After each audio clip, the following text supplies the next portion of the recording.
Salve os irmãos, salve as irmãs, salve todo o povo quimbandeiro. Estamos começando mais um Quimbanda aí, o podcast do povo quimbandeiro.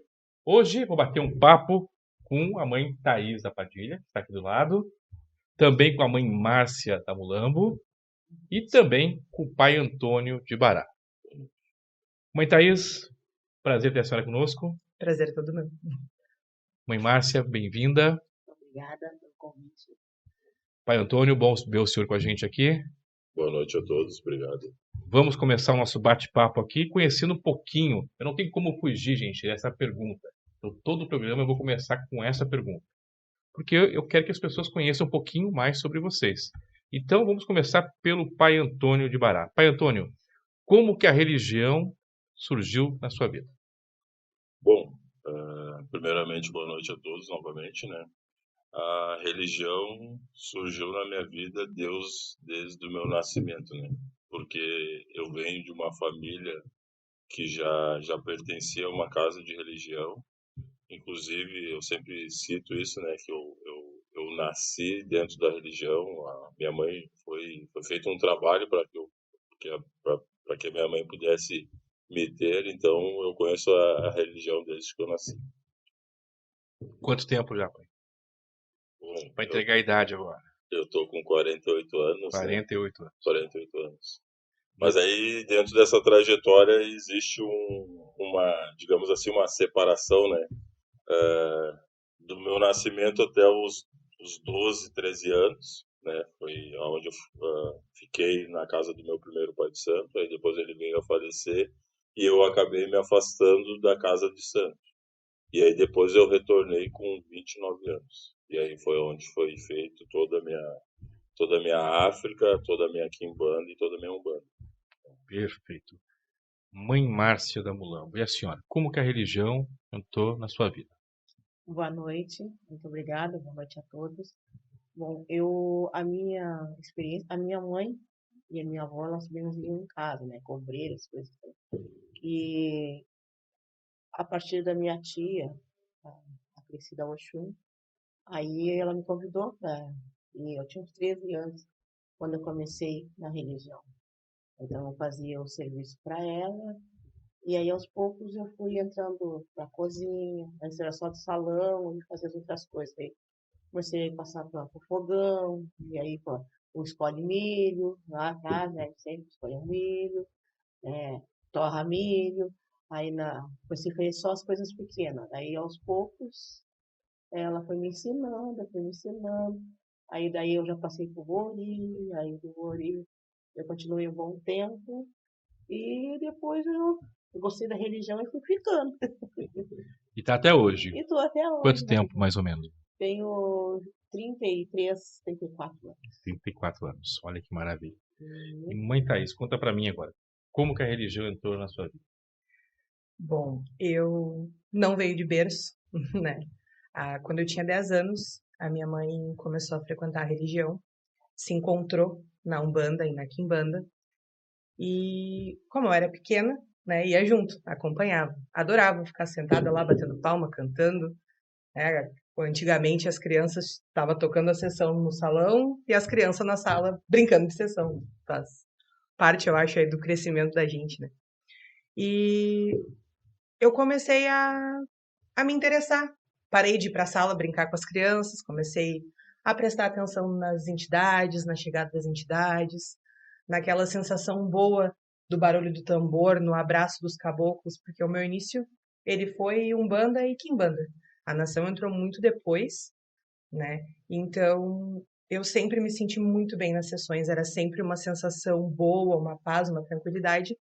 E eu queria muito fazer parte da corrente. E a minha mãe, ela até vetava um pouco, por eu ser muito nova, né? Não, ela dizia que depois eu ia crescer e não ia querer mais. Era um medo que ela tinha. E até que foi acompanhando. Um belo dia, fui tomar um passe e as entidades começaram a se manifestar. Né? Eu trabalho na Umbanda com a Cabocla Jurema, na Quimbanda com a Padilha, e elas começaram a dar os primeiros sinais ali de que esse era o meu caminho quando eu tinha 13 anos, que foi quando a mãe Jurema chegou a primeira vez. Quanto tempo, mais ou menos? Isso já faz uns 17 anos. 17 anos. Ela falou agora que quando tocava a sessão lá dentro, as crianças brincavam fora. Deixa eu contar uma coisa para a senhora. Quando eu era pequeno também, minha mãe ia numa benzedeira que tinha ali na 61, e a minha irmã e eu ficávamos na rua. E aí tinha a casinha dos Exus, a gente sempre abria lá para ficar brincando com os Exus. A gente sempre levava umas palmadas depois, mas a gente sempre fazia, né? E era bom, né? Mãe Márcia, a senhora falou sobre benzedeiras, né? E hoje a gente ouve pouco falar, né? Por que a Sim. senhora acha que perdeu um pouco? Porque antes diziam que era só tinha que passar de mãe para filha e tal, e hoje a gente não ouve falar muito, mas eu acredito que ainda existe forte isso, né? Lá na nossa comunidade, né, de Quilombo, tem 4 mulheres que ainda fazem esse processo de benzimento, né? Cobrir, sapinho, coisas assim. Mas a avó, eu acho que passou para alguém, e esse alguém passou para mais outra pessoa. A mãe ensinou os meus sobrinhos, antes de falecer, então os meus sobrinhos todos benzem. Só não benzem que são preguiçosos, mas todos aprenderam com a mãe o benzimento. A benzer, fazer pão, isso aí todos eles sabem fazer. Então, a mãe ensinou para eles. Eu aprendi com uma senhora que vinha da Dona Priscila, lá da Santa Tecla, e nas terça-feiras a Dona Priscila fazia sessão de preto velho. Então, era toda terça-feira. Então, essa senhora vinha da Santa Tecla e fazia espinhela caída, o que as pessoas precisavam, ela estava ali para fazer. Então, eu comecei com um bolo, né? Daí ela se interessou, me interessei. Aí ela começou a me ensinar. Então, o que eu sei de benzimento, ela me ensinou. O que as gurias lá fora, elas sabem, é o que a avó passou para minha tia e minha tia passou para ela. Assim. E quem sabe não quer fazer, porque as pessoas têm vergonha de ser de religião. Né? Agora, o empecilho maior, as pessoas não... lá na casa do fulano é benzedeira. Lá na minha casa, as pessoas da minha comunidade, poucos falam. Eles passam na frente, eles não entram. Né? Porque eles têm vergonha que alguém passe e vê eles entrando na minha casa. Mas na minha casa não tem. E é tão bonito e é um dom também, né? Sim. Aí eu sempre fugi. Porque eu só queria assistir, eu queria acender um cigarro com o caboclo, dar uma cachaça pro Exu, né? Botar um banquinho ali para um orixá. Aquilo ali eu queria fazer. Né? Eu não queria saber que eu tinha que me desenvolver. E aí, do nada, um dia, a mulambo chegou. E aí, várias vezes eu fugi. Umas vezes eu fugi no portão, o mulambo me pegou e eu vi a porta da rua e dei no pé. Pois, nada, me pegou lá na rua. E aí eu tive que aceitar. Disse, bom, não consigo me livrar, vou ter que ficar com ela. E aí, daquele dia em diante, eu comecei a cultuar ela e dar as coisas para ela. E a dona Cresci sempre ensinou a preta velha que a gente sempre tem que... chega uma pessoa na casa da gente, a gente tem que ver um tempo. Se a pessoa vê que para esse propósito precisa de alguma coisa, nem que for com uma vela, a gente passa uma pessoa. Às vezes a pessoa precisa disso, não precisa de grandes orações. Então, eu aprendi isso com isso com ela. Então, tudo que a Preta Velha me ensinou, eu cresci. Então, eu levo adiante aquilo ali, tento passar para os meus filhos. Né? Eu não passo muita sessão de Preto Velho, de Exu, tá em casa. Mas uma quinzena eu sempre passo, né? Para um ou para outro. Né? Então, mesmo assim, os Preto Velho vêm, benzem. Aí tem um pessoal que eu procuro muito a minha irmã para o sapinho e outros e cobreiro. Então tem a Valéria que benze para outras coisas também. Então de vez em quando tem feira ali no Quilombo, a gente bota o pessoal para benzer. Né? A gente e o pessoal lá do mercado público, mas é bem bom. E quem tem esse dom, quem trabalha, não tenha vergonha. Mostre para não se perder. Porque com o tempo vai se perdendo e as pessoas vão deixando lá no passado algo que é tão importante dentro da nossa religião. Pai Antônio, a mãe Márcia falou sobre que lá no início ela trabalhou muito na cozinha, depois salão, cozinha. E hoje a gente vê muitos filhos querendo ficar só no salão, porque é mais bonitinho ficar no salão.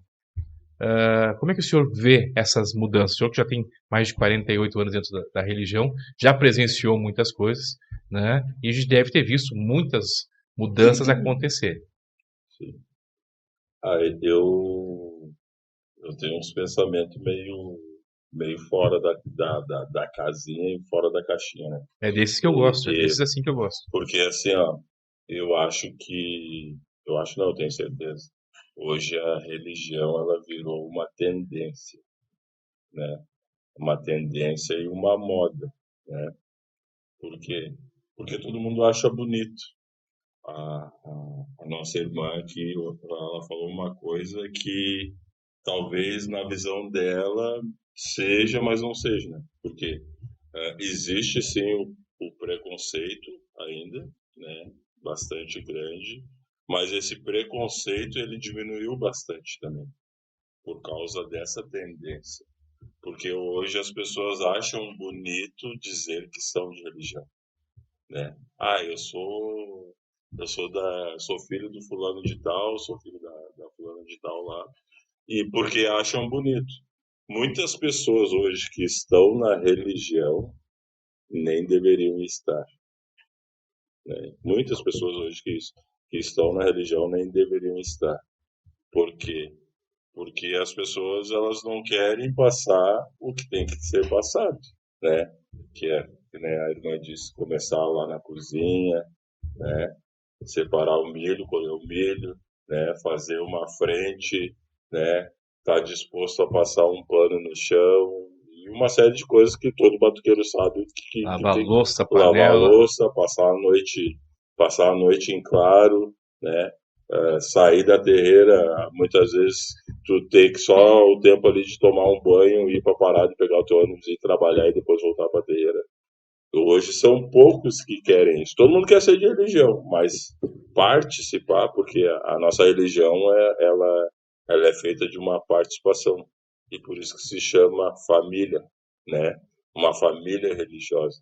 Ela é composta por vários membros que todos os membros têm que se ajudar. Se eu vou colocar minha irmã no chão aqui, eu tenho que ter os outros irmãos para pegar junto.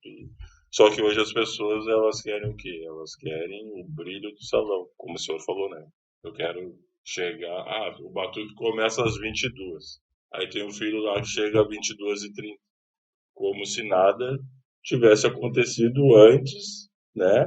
A preparação, tá? Mas e aí, tu vai participar da preparação? Para acontecer um batuque e tu vem 15 dias antes sem dormir, né? Então tem alguns filhos que acham, não, eu vou entrar pro batuque é só chegar na hora lá do bem bom, digamos assim, na hora das fotos, na hora do glamour e na hora de estar dentro do salão. Então eu vejo que hoje as coisas mudaram e mudaram bastante, mas por culpa também do sacerdócio, né? E eu tenho uma tese comigo assim, que talvez não se compare, mas eu faço essa comparação. Por que na igreja só existe um padre? Você já observou isso? Tu é de uma igreja e lá naquela igreja naquela comunidade ele só existe um padre, né? E todos os fiéis sentam no banco e escutam aquele padre. E por que na nossa religião isso mudou? Todo mundo quer ser pai e mãe. Hoje todo mundo quer ser o padre da nossa religião e não existe mais os fiéis para sentar no banco, né? Então, e aí entra toda uma situação que envolve a questão monetária, e pagou, levou, entendeu? Então, eu acho que a religião, ela se tornou, né, digamos, um comércio, né? Essa é a grande verdade. Se tornou um comércio que muitas vezes chega alguém lá que não quer fazer nada dentro da casa, né, sai diplomado, digamos assim, né? E muita coisa vai se perdendo. E muita coisa vai se perdendo, aprende. Porque não aprendeu. E se não aprende, não leva para frente. Não pode ensinar. Não pode ensinar. Então, esse é o meu ponto de vista.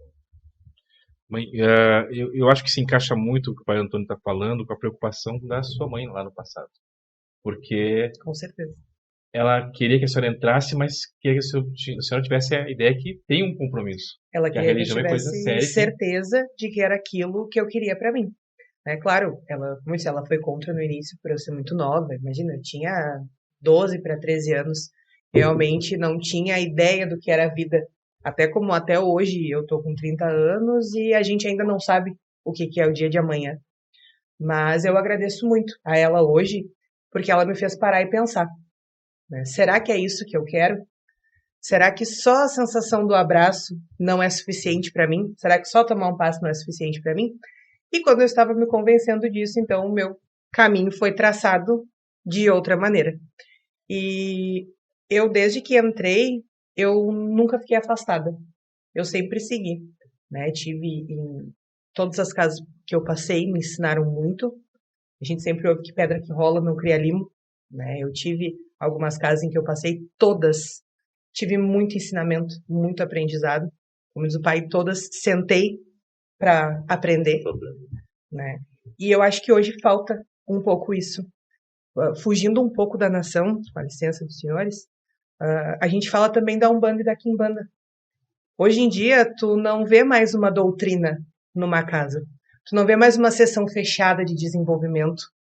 Tu não vê mais o médium ali, a entidade chegando e ficando no prego, como a gente chamava, paradinho na parede,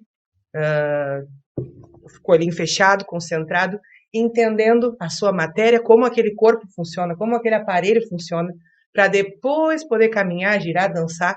E assim foi o meu desenvolvimento e assim é o que eu passo hoje. E eu acho que hoje falta um pouco isso. Muita gente quer sessão, quer brilho, quer jogo de luzes e fumaça, e a essência, que é o principal, eu acho que está se perdendo um pouco, né? Não que, mas mãe Thaís, quem é a mãe Thaís que chegou ontem, né, na fila do pão? Mas se eu que sou nova conseguir aprender isso, conseguir pegar um pouco dessa essência, eu acho que todos podem aprender. Só não acredito que devem se atirar pelo brilho, pelo que os olhos veem. Tem que sentir no coração e o principal, tem que estar disposto a aprender. Que isso, como o pai disse, né? Falta um pouco porque o brilho subiu muito. É moda ser batuqueiro, é moda ser quimbandeiro. A essência, o desenvolvimento, a doutrina acabou se perdendo. Tanto na Umbanda quanto no Exu E um eu pouco no santo também.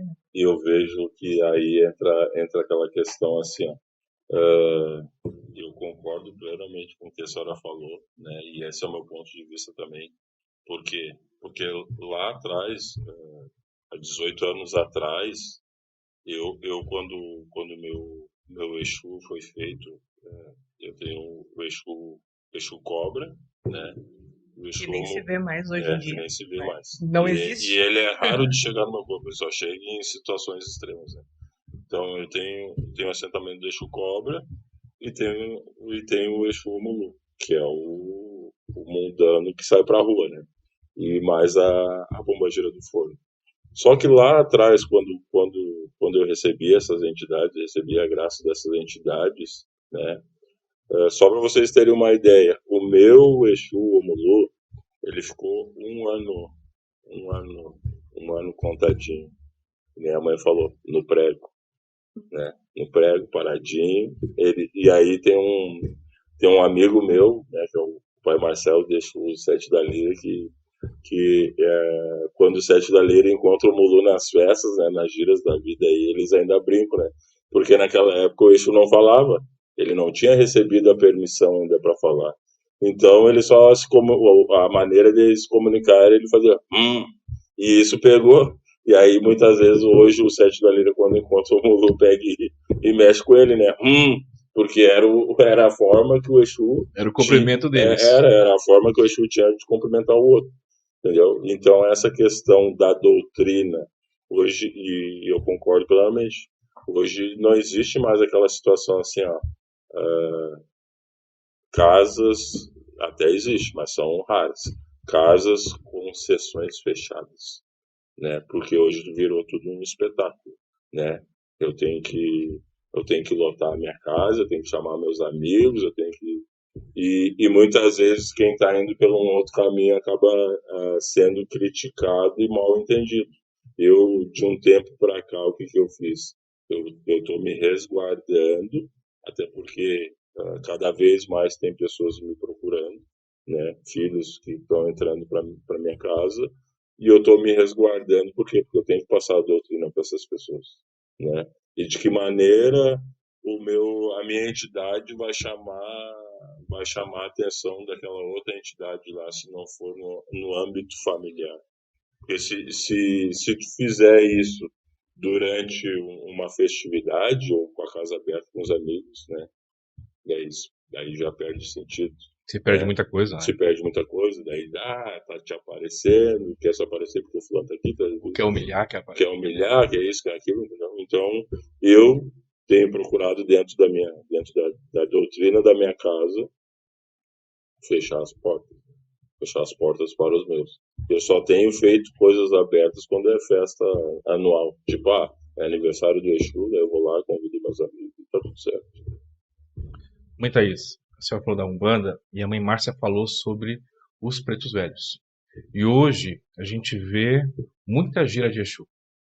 Mas parece que os pretos velhos ficam um pouco de lado dentro da nossa Umbanda. E isso também vai se perdendo. Vocês têm essa impressão também ou é coisa da minha cabeça que eles estão deixando de lado? Pela simplicidade. Eu acredito que sim. A Umbanda está sendo muito deixada de lado, porque, como diz a avó Benedita, que é a minha preta velha, dê de graça o que de graça recebeste. E o problema, como disse o pai, é a monetização da religião. Umbanda é caridade. Tu não vai cobrar para passar uma vela numa pessoa que chega na tua casa pedindo um auxílio.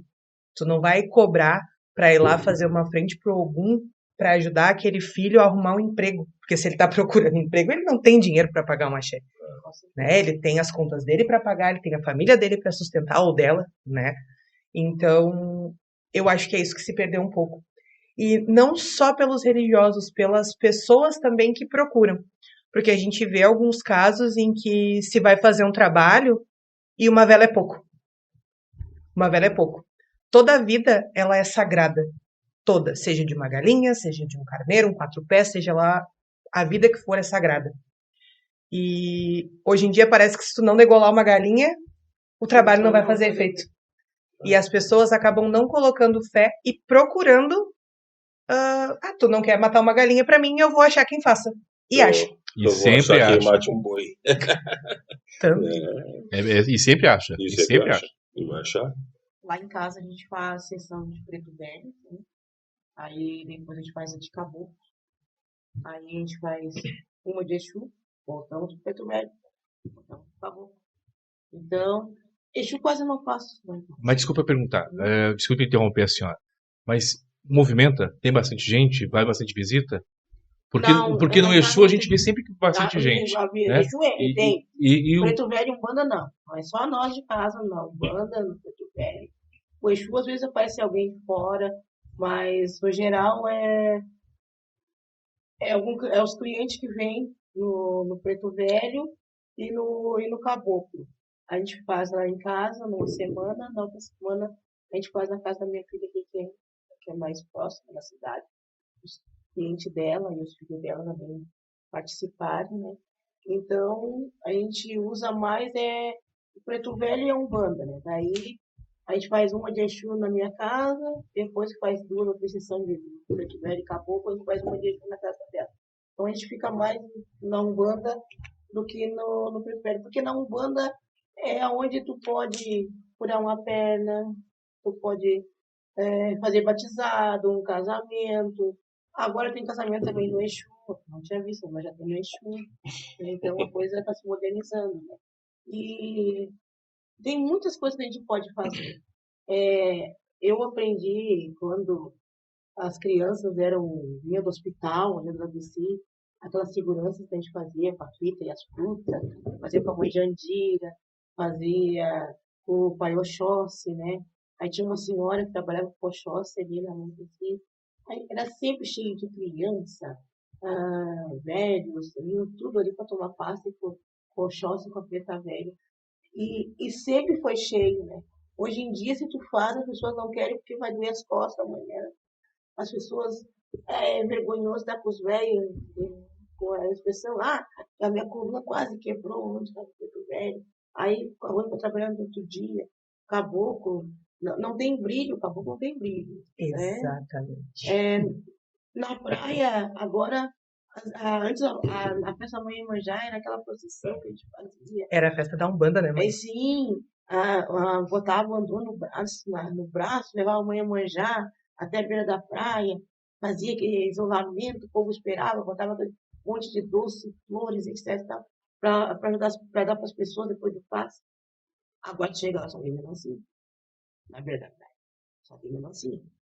Raras terreiras que passam ter algum doce para dar. Alguma coisa. É só melancia. Terminou as melancia, vamos trocar de novo queijo. Mas a festa não é da mãe melhor. Eu posso fazer uma observação? Claro, por favor. O senhor falou, né, de estar se perdendo as sessões de Umbanda, as sessões de Preto Velho. E aí, vou fazer uma pergunta, né, para os senhores que têm muito mais tempo, e tempo é posto, conforme eu aprendi. Há quanto tempo os senhores não vê uma mesa de inocente na Umbanda? Eu faço todos os anos. Faço todos os anos. No dia 12, eu fazia antes no dia 27, né? Que é o dia de Cosme e Damião. Mas agora, devido à minha agenda com a nação, daí eu puxei pro dia 12 de outubro, Dia das Crianças. Então eu faço sempre, faço todos os anos essa mesa das crianças. Hoje em Do dia a lado da gente não Umbanda. vê mais, né? Eu me lembro que quando a mãe falava tem mesa de inocente, nossa, eu ficava enlouquecida, vamos pra mesa de inocente. Vamos pra mesa de inocente. E no passado Lá em muito. casa tivemos só Criança. no Cosme e Damião, né? Mas também não se vê mais, né? Hoje em dia, em outros lugares, assim, eu particularmente nunca fui convidada para participar de uma mesa de inocente. Para estar junto no dia, para comemorar, para auxiliar, para servir as crianças. E no passado eu via muito também mulheres que quando queriam uma proteção para a barriga, também ofereciam uma mesa justamente para trazer essa energia das crianças para volta. Eu tenho um fato meio que engraçado e cômico, né? Desse ano que eu estava lá em Tramandaí. Eu fui no dia 3 pro dia 4 para fazer a homenagem para mãe Iemanjá na praia. Daí eu toco com Umbanda, né, na praia. E aí eu tava em Tramandaí. E aí nós montamos a terreira ali, eu fui mais cedo, a gente fez toda a preparação lá para deixar bem bonito. E aí quando eu fui começar a minha terreira, tinha umas terreiras lá do lado da Quimbanda, com um alto-falante, não sei. E aí começaram a tocar o ponto do meu Exu bem na hora, daí todo mundo, ô pai, não vai se confundir aí, né? E ó, o som do Exu tava tomando conta da praia, né? Eu disse, com alto-falante, mas faz parte, né? Faz parte. Uma coisa que eu sempre digo, assim, ó, às vezes a gente olha as postagens nas redes sociais, as pessoas... eu não critico o Exu na beira da praia, porque eu sou do tempo em que os ônibus ainda ficavam na beira da praia, para ver quanto tempo faz isso, né? Isso aí é discussão, né? Nós éramos pobres, né? Porque para ti, papai, era só discussão. Quem dava para contar nos dedos. E era um planejamento do ano todo, e era o planejamento do ano todo, né? Tu tinha que juntar o dinheiro o ano todo para poder pagar a tua passagem para ir para a praia. Então, o Exu, ele sempre esteve na beira da praia. Sempre teve terreira de Exu na beira da praia. Então, eu tô falando lá da década do início dos anos 80. O Exu já estava lá na beira da praia. Claro que hoje se tornou uma coisa... Uma proporção maior. Uma proporção maior, né? Mas sempre... Claro, relacionado... Se tu for olhar, assim, a quantidade de terreiras que tinha de Umbanda e de nação, porque naquela época não tinha internet, não tinha o celular na mão, as pessoas faziam nação na beira da praia. Se tocava batuque para a Mãe Iemanjá na beira da praia, no dia 2 de fevereiro. 1º para 12. Hoje é uma coisa que já não se pode fazer mais, né? Por causa das fotos, por causa das fotos, por causa dos vídeos. Agora vamos mudar um pouquinho de assunto. Eu quero falar sobre política. Nós estamos em ano eleitoral. E uma preocupação que eu tenho, eu gostaria que vocês me dessem a opinião de vocês. Na opinião de vocês, política e religião devem andar juntos ou têm que andar separados? Começar com o pai Antônio. Qual a sua opinião? A política e a religião se devem andar juntos? Sim, com certeza. Devem andar juntos. No meu ponto de vista, sim. E por que é tão difícil a gente conseguir colocar representantes nossos? Pessoas que realmente sejam do axé. Algumas cidades já conseguiram, né? Por exemplo, Porto Alegre, o Pai Ricardo já faz uma movimentação muito bacana lá, mas em Canoas, o Pai Paulinho também já conseguiu, mas ainda é muito difícil pela quantidade de pessoas que nós somos, de adeptos da nossa religião, ainda é difícil de colocar pessoas para nos representar. Esse ano é um ano de a gente fazer esse pensamento também, essa reflexão. Eu entendo que é falta de planejamento e estratégia. Então, eu enxergo dessa forma. Para te candidatar e tentar te eleger, tu tem que ter um planejamento e uma estratégia. E aí o que eu percebo dos nossos irmãos que vão lá e colocam a cara a tapa, como se diz assim, eu não posso querer ser eleito num planejamento de 2, 3 meses, né? Então, eu acho que tu tem que construir Uma história, né? uma história, tu tem que construir uma base, né? E a tua proposta ela não deve ser somente para o povo religioso. Porque se a tua proposta for somente para o povo religioso, tu não vai. Porque dentro da nossa irmandade existe o preconceito, né? Querendo ou não, Até os nossos, né? nós mesmos somos preconceituosos com nós mesmos.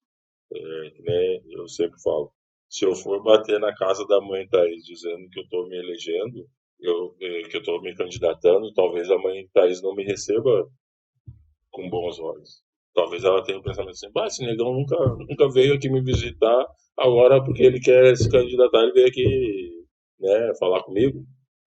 E é assim, e essa é a nossa realidade. Essa é a nossa forma de pensar. As pessoas pensam assim. Ao contrário do outro político que bate lá, as pessoas abrem o seu salão, aquela pessoa vai ali, fala que vai fazer, vai acontecer, e nunca mais apareceu, e o religioso vai lá e engana, né? Então, Mãe Márcia, e a senhora? Eu acho que política e religião andariam juntas, sim. Mas existe aquela coisa assim, ó. Quando o religioso, ele não vem visitar a gente. Ele é glamuroso e coisa arada com os outros. Mas eu me candidatei. Aí vai na casa do Padre Antônio, na casa dele. Aí tu abre a porta, vai conversar. Mas não vai te passar confiança. Não vai te passar confiança. Porque é aquele. Ele tá vindo só pelo teu voto. Amanhã, se tu convidar ele pro teu voto, porque não vem. Se tu convidar ele, nós vamos fazer vai ter uma banda pegada aqui em casa. Ele não vem. Mas quando teve na minha casa, estou fazendo isso, eu vou ajudar. Aconteceu alguma coisa, um vizinho que jogou uma pedra na minha casa, né? Se candidatou. Nós temos representantes da religião na Câmara, no deputado. Nós queremos um respaldo, vai fazer alguma coisa. Eu não posso porque vai ter gente, eu não tenho força. Aí vai começar, não tenho força, não tenho isso. Aí quebra a credibilidade da pessoa. Então, eu acho que o batuqueiro não vota em batuqueiro. Muito raro. Eu acho que o pai Ricardo, quantas vezes ele tentou, né? Para agora conseguir. É verdade. E foi várias vezes ele tentou. Até o Babadiba também tentou. E pode ver isso que ele é bem respeitado. As pessoas não olham o batuqueiro com bons olhos. Porque começa com o crente, o batuqueiro se candidatou. Aí vou entrar lá para a Câmara, vou fazer essa coisa com o batuque. Não vai sobrar nada para nós. Aí as pessoas começam a ficar com medo. E aí quem não é do batuque fica com medo de eleger um batuqueiro. E quem está no batuque fica desconfiado. Porque daí faz aliança com outras pessoas e não vai ajudar as pessoas. Essa é a minha opinião. Acho que não vai ajudar a gente. Então, para isso tem que ser, não tem que ser no ano eletivo, tem que ser uns 2 anos antes. Vamos fazer uma aliança, vamos botar pai fulano, pai Beltrano e começar a costurar, né? Através dessa costura, ele vai conseguir fazer alguma coisa. Agora, na época, nas portas da eleição, batendo nas portas, não ganha muito. Não ganha porque as pessoas não te conhecem, não sabe o teu trabalho. Pode ser o melhor pai de santo. Eu dou cesta básica no Natal, faço festa para as crianças, mas ninguém sabe. Então, tu tem que, uns 2 anos antes, tu tem que começar a mostrar o teu trabalho. Mostrar, abrir as tuas portas da tua casa, mostrar que somos solidariedade. Então, se tu não tem isso, tu não consegue, não vai passar nunca. Então, acho que enquanto o batuqueiro não abrir a mente para fazer essas coisas, vai bater na porta e as portas sempre vão estar fechadas. Essa é a minha opinião. Muito bom para refletir. Muito bom para refletir. Mãe Thaís, e a sua opinião? Eu acredito que pode haver essa união em partes. Em partes. Dia de sessão na casa da mãe Márcia, dia de batuque na casa do pai Antônio. É um dia sagrado para a mãe Márcia e para o pai Antônio. Eu não acredito que seja dia de estar indo pedir voto, de fazer campanha. O dia de fazer campanha, para mim, é um dia, oi mãe Thaís, tudo bem? Eu sou, desculpe o exemplo, né? Sou o pai Antônio, estou me candidatando, aqui está a minha proposta. Me preocupo com o povo de terreiro, mas me preocupo também com a comunidade, porque como a mãe disse, se tiver só proposta para batuqueiro, não vai ganhar. Porque hoje o grande problema que eu vejo é o ego. Então o pai Antônio pode ter as melhores intenções do mundo se candidatando para esse cargo. Mas daí vai a mãe Thaís lá pensar, esse candidato vai se aparecer. Que é mídia. E a gente ouve muito isso. Então, eu acho que o povo de axé acaba sendo muito separado. Não tem uma grande união. E eu acho que muito disso vem do ego do ser humano. Não só por causa de política, não só por causa de, né? Mas eu acredito que, sim, como eu disse, dia de sessão na casa da mãe Márcia é sagrado para a mãe Márcia e para a família da mãe Márcia. Dia de batuque na casa do pai Antônio é sagrado para o pai Antônio e para a família do pai Antônio. Então, se quer mostrar o trabalho, deve ser conhecido, deve se apresentar as suas propostas, deve sim, mas não em dia que o pai Antônio se esmerou lá para juntar os irmãos, os filhos, sobrinhos e afilhados, no dia que a mãe Márcia conseguiu reunir a comunidade dela para tomar um passo com os preto velho, para tocar o seu batuque, né, para saudar os seus guardiões, os seus exus, e se aproveitar desse momento para se promover. Exatamente. Muito obrigada. Para se promover. Então, eu acho que mostre a sua ideia, apareça, mas não só em dia de festa. Aparece nos bastidores. Mostra a proposta, diz para que veio, vai lá, mete a mão, vai pro Cruzeirão limpar, que nem muitos fizeram. Vai, na hora de arriar o trabalho, vai lá botar que não seja material descartável, material orgânico, numa folha de bananeira, vai cuidar do meio ambiente, que é o que é sagrado para nós. O orixá é a força da natureza, o caboclo é uma força que trabalha com a natureza, o exu é a terra, é o caminho. Então, vai lá, faz campanha, daqui a pouco tem um monte de panfleto poluindo tudo que a gente trabalha muito para ter o espaço. Então, eu acho que em partes pode andar junto e em partes deve haver respeito, um pouco mais, de quem se candidatar, de entender que momentos e momentos. Como o pai Antônio falou, tem que construir uma base. Exatamente, planejamento. Eu posso visitar a casa do pai Antônio, posso visitar a sua casa, Com posso certeza. da mãe Márcia, e com o passar do tempo, criando uma boa afinidade, lá na frente dizer, olha, vou me candidatar.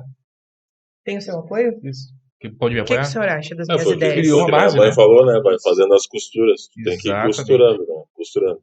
Mas eu ainda tenho a opinião, né, que tu tem que costurar com toda a comunidade, né? Porque tu não vai, eu vou me candidatar a prefeito de Gravataí. Eu não vou ser prefeito só do batuqueiro, né?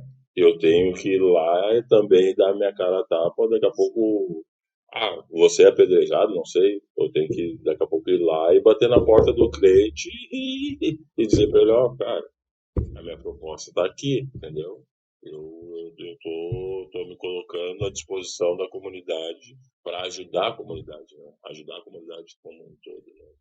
Claro que o que o povo batuqueiro precisar vai ficar mais fácil porque eu estou lá dentro, né? Então acho que essa deveria ser a visão de quem se coloca à disposição. Né? E como a mãe Márcia falou, não é só se eleger. Porque a mãe Márcia falou, depois pede uma ajuda pro terreiro, não posso fazer, eu sou minoria aqui. pelo menos tentar, né? Pelo menos Sim. mostrar a cara, lutar por aquilo Sim. que está defendendo, né? Assim como mostrou a cara para pedir voto, mostrar a Sim. cara para lutar pelo povo que ajudou a Pelo chegar lá. menos atender o povo, né? Porque daí não adianta tu chegar lá e depois, o Antônio não tá aí, o Antônio saiu. o Só daqui a Antônio- 4 anos procurar sua casa de novo. A mãe Thaís falou agora sobre limpar o Cruzeirão. E eu quero agradecer as pessoas que estão indo lá no Monumento do Tibará fazer a limpeza. Aqui no nosso tempo nós também estamos indo. E manter esse pedido. Vamos manter aquele espaço limpo, é um espaço público que foi cedido para nós, o espaço, não o monumento. O monumento não foi a prefeitura que deu, mas o espaço é público e esse espaço é nosso. Então vamos procurar manter esse espaço limpo porque é importante. Assim sendo, a gente vai conseguir outros espaços. E como a gente precisa de espaços, né? Com certeza. Às vezes em Porto Alegre, por exemplo, quantos monumentos a gente já tem, né? E aqui em Gravataí nós temos um rio que ainda não temos Malchon aqui. E por que não temos?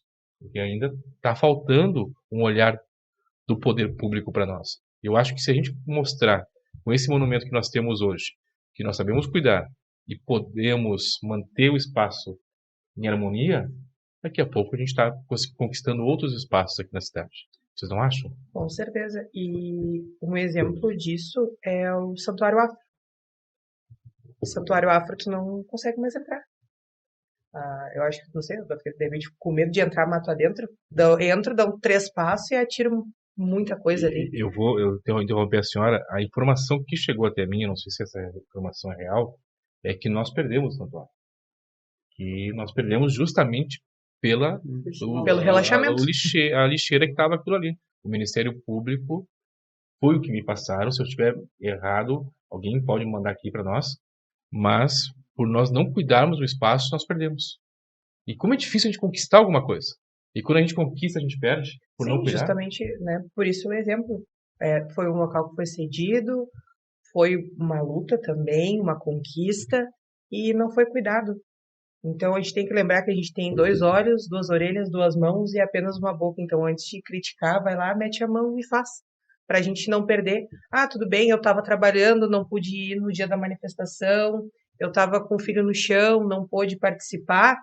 Então pelo menos ajuda a cuidar, né? Às vezes realmente a gente entende, não é todo mundo que vive do milho e às vezes é um pouco difícil, né? Nem todos têm a oportunidade de sair a hora que nos horários combinados, por mais que todo mundo tente se organizar, né, para ser num horário que todos possam ir, mas às vezes é difícil, tem gente que trabalha de noite e não consegue participar. Se não conseguiu ir lá na hora do manifesto, vai lá no meio da semana, com saquinho de lixo, né? Ou se não quiser ir lá no meio da semana com saquinho de lixo, também não vai, porque a gente não pode obrigar ninguém a nada, mas na hora que for fazer o seu despacho, tira da sacola. Bota o plástico da vela de 7 dias no lixo. Pega o papel, bota na sacolinha e leva para casa, a garrafa. Isso já é, nossa, se cada um que fosse lá fazer o seu despacho fizesse isso, já não ficaria sujeira, né? Concordo com a senhora. E vocês concordam? Olha, eu tive. Antes, a gente íamos na frente da Dana, né? Que era lá embaixo, né? Aí depois que abriram ali o santuário, nós fomos. Eu fui só uma vez, né? Fomos de noite, não tem iluminação. Gente, horrível. Na primeira descida, eu acho que tinha uma malala escura, assim. Pisou. Aí já saiu resbalando naquela escada e lanterna. E eu acho que deve ter uns 90 degraus. Tem bastante.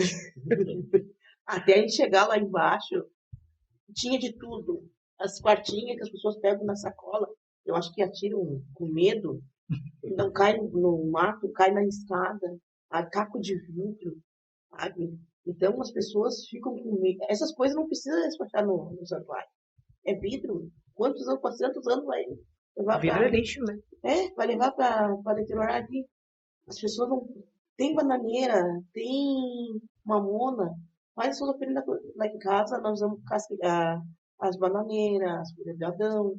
Então, no fundo de casa tem uma mata, eu também uso, né? Mas também eu uso em outros lugares. Mas tudo é com mamona, o cruzeiro é com mamona, né? Onde dá para colocar casca de coco, compro coco, eu corto, aí serve a bebida na casca de coco, na mata. Então, a gente procura usar coisas que e nada fica lá. Se alguém deixar uma sacola, eu já vou ver. Então, a gente vai, porque aquilo ali serve pra gente amanhã, depois de amanhã. Eu posso morrer, meu filho vai dar continuidade, meu neto vai dar continuidade. Então, a gente tem que saber, tem outras pessoas que podem usar. Assim como eu usei o cruzeiro, outra casa, outro religioso, vai ali, arruma também, faz igual, né? Eu não estou dizendo que nem todo mundo são relaxados, mas a maioria é relaxada, né? É uma minoria que tenta e a maioria de ter gente assim de jogar, acho que joga do carro, É mais cômodo, né? Só largar ali, abre uma depois janela alguém e limpa. atira, porque pelo jeito que cai as coisas, não foi uma coisa que colocou ali, uma coisa que caiu de ponta cabeça. Então, as pessoas não estão nem aí. O que interessa é que o cliente me pagou. Como você entregue, só por Deus. Então, a gente tem que saber que eu aprendi que se é com 7, é com 7 gotas. O fundamento é aquele, é 7 gotas, é 7 gotas. Não é derramado. Porque hoje em dia, lá em casa, se eu ver mais de 7 gotas, aí eu vou tirar. Despacho mais um outro. O fundamento é 7, é 7. Se é 6, é 6. Ah, a banana estragou ali. Não. Tira essa banana e bota outra. A gente existe fundamento para isso. A gente faz com fundamento. Quando a gente vai entregar, a gente faz a mesma coisa. Não é chegar ali com o meu amalá, tirei. Né? Aí vem um outro desavisado que não sabe que é escuro e que a escada está suja, resvala, quebra uma perna, quebra isso. E aí depois, a prefeitura não fez nada para nos ajudar. Mas daí 2, 3 lutam para ter aquilo e o resto para criticar. Aí uns religiosos falam do outro, né? Então, aí nessa hora não tem a união. Porque era o pai fulano estava com os filhos lá, limpando. Porque que também eu não pude, mas a minha casa tem 20, 40 filhos. De um filho, né, me representando. Eu duvido que os meus 40 filhos também nenhum poderiam ir no dia que estava todo mundo limpando, né? Poderiam ir. Eu não fui nenhuma vez, né? Mas também posso ir um dia. Não fui porque, como eu moro longe, eu dependo de que alguém me traga. Então, e, e os meus filhos que têm carro, no caso, eles, no horário que era, estavam trabalhando. Então, não pude ir, mas eu posso ir em uma outra ocasião, em um outro mutirão. Mas as pessoas que criticam os outros. Então, antes da gente criticar, a gente tem que ir lá e fazer. Então, eu não critico, mas também eu acho assim, ó, todos têm que dar as mãos para se unir. Agora, onde é que vão achar um outro lugar, um outro espaço para fazer as coisas? E convencer que a gente vai cuidar agora, né? É, mas que quando mata o alto, não vai conseguir também. Porque daí os vizinhos já vão começar a reclamar porque tu tá indo pro largar lixo lá. Porque tu chega lá, E o nosso histórico já mostra que a gente deixa sim, mesmo, né? Então sim, fica difícil falar o contrário, né? sim, aí tu não consegue convencer ninguém. Pode ser que algum político tenha um olhar carinhoso e ache um lugar para fazer agora uma estátua para arrumar o circular. Eu não sei, dizem que ali naquele lá tinha até riacho, né? Tinha. Bem lá embaixo. Sim, tinha assim. Porque eu só fui só até as escadas, Aonde o lixo permitiu, né? até onde o bicho permitiu. Pai Antônio, a sua visão. A minha visão é que as pessoas precisam se conscientizar, né? E aí eu evoluí em tudo, só que daí eu não evoluo na parte do meio ambiente, né? Eu tenho que entender que as coisas mudaram, que as coisas não são mais como eram lá em 1980. Eu pegava o meu cabrito, botava nas costas, largava no meio da rua lá e tava tudo certo. Mas no meio da rua tu largava lá, não tinha os vizinhos, não tinha ninguém. A cidade cresceu, né? Aquele cruzeiro lá não tinha ninguém, era ermo, né? Então, e aí eu trago o exemplo, eu não me recordo se foi 1 ano ou 2 anos atrás, onde o nosso poder público aqui em Gravataí disponibilizou uma pessoa, talvez a pessoa que foi escolhida não foi a mais certa, né? Porque eu entendo que naquele momento deveria ser alguém da nossa religião para palestrar, e aí trouxeram um professor lá de biologia, e aí foi lá no Aldeião essa reunião que teve. E para falar justamente, né, do nosso comportamento perante a sociedade, de que forma nós temos que proceder daqui para frente, né? E aí, em meio a isso, vários religiosos levantaram o braço dizendo que estava tudo errado, que aonde já se viu Pegaram como um ataque, né? pegaram como um ataque, não, e aí nós perdemos, aí nós começamos, já saímos perdendo, entendeu? Porque no momento que a prefeitura disponibilizou um ginásio para nos acomodar, levou uma pessoa que eu não sei se foi paga ou não, e isso não vem ao caso, né? Mas o poder público está abrindo portas para nós. Deu uma atenção, né? Deu uma atenção.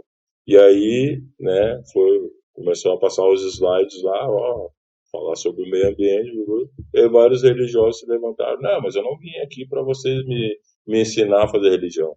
Não, ninguém está ensinando a fazer religião. A tua religião tu faz lá dentro do teu quarto santo, dentro do teu rancor, dentro da tua casa. Nós estamos debatendo aqui de que maneira tu tem que te comportar na rua, né? Porque quando tu vai fazer um despacho, o despacho que tu for largar não é mais só teu, é da comunidade. Então tu tem que e aí entra a questão do respeito, né? Eu tenho que respeitar o meu vizinho para que o vizinho me respeite, entendeu?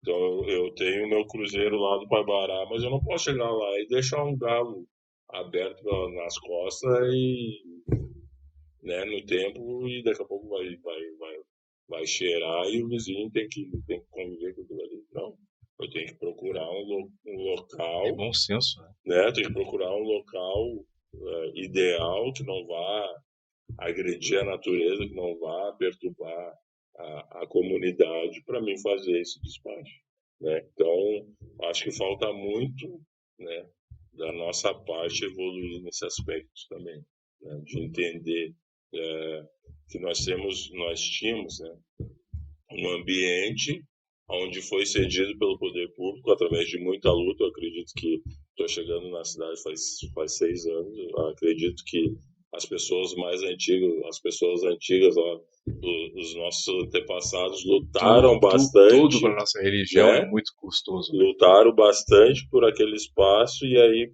por nós não sermos educados, digamos assim, né, nós acabamos perdendo.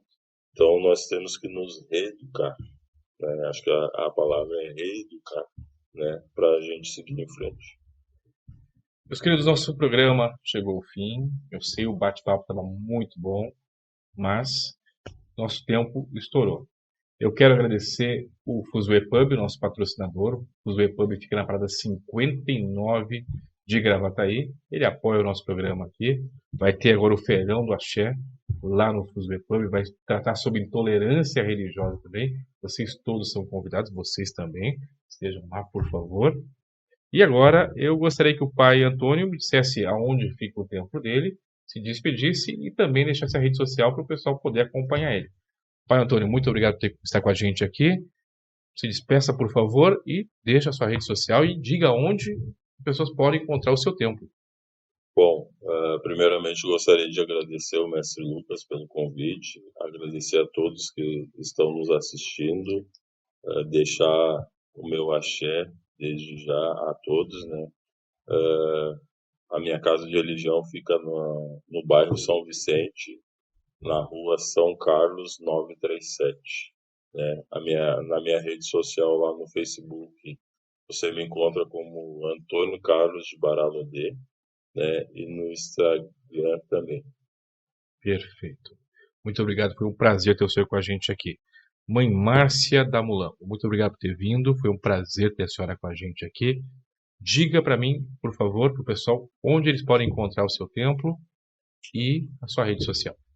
Muito obrigada ao mestre Lucas, muito obrigada ao Pai Antônio, muito obrigada Cíntia. Thaís. Mãe Thaís, Thaís. mãe Thaís. Muito obrigada a todos, muito obrigada ao pessoal aqui. Então, o meu IDE se chama Obai Xangô, né? Então, a gente atende na parada 107, na Travessa Albertina Ramos dos Santos, número 110, no quilombo Mamel Barbosa. E na rede social eu quase não tenho quase nada, que eu não gosto, né? Então, mas quem quiser me procurar é o Márcia Maria dos Santos. Também o Instagram é o mesmo também. Perfeito. Mãe, foi muito bom ter a senhora com a gente aqui. Muito obrigada. Mãe Thaís da Padilha, a senhora agora, por favor. Quero primeiro dizer que foi um prazer ter a senhora com a gente Muito aqui. obrigada. Acrescentou muito ao nosso programa. Deixe sua rede social e diga onde que as pessoas conseguem encontrar o seu tempo. Meu templo hoje é um terreiro de Umbanda. Eu ainda não tenho a parte da nação em casa. Estou trabalhando para isso, mas o terreiro de Umbanda fica no Parque dos Eucaliptos, na Rua Escobar 112. A minha rede social não tem também muita movimentação, mas é @filhos.damata. E agradecer, Mestre Lucas, Pai Antônio, Mãe Márcia, foi um prazer estar aqui, poder ter um pouquinho de voz, né, trazer um pouco que eu já aprendi até agora, poder aprender com os senhores também. Então, gratidão. Posso mandar um abraço para meus filhos? Por favor, à vontade. Minha família religiosa, meu pai, Tiago de Xangô, meu padrinho, Ayrton da Oxum, e os meus filhos, muito obrigada. Muito obrigada a todos. Muito obrigado a vocês todos. Eu adorei esse programa. Quero agradecer a minha equipe que está com a gente aqui, o Roger, a Maria Eduardo, o Vitor, a nossa querida Renenci também, que ajudou a fazer todo esse contato aqui. E no próximo programa eu espero você aqui com a gente. Nosso programa toda terça e quinta, às 20 horas, aqui nas redes sociais. Um beijo no coração e até o próximo Quimbanda aí. Axé.